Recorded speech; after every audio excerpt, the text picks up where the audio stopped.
திருச்செந்தூரின் கடலோரத்தில் செந்தில்நாதன் அரசாங்கம்.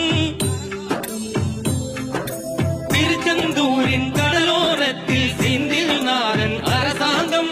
தேடி தேடி வருவோர்க்கெல்லாம் தினமும் கூடும் தெய்வாம்சம். தேடி தேடி வருவோர்க்கெல்லாம் தினமும் கூடும் தெய்வாம்சம். திருச்செந்தூரின் கடலோரத்தில் செந்தில்நாதன் அரசாங்கம்.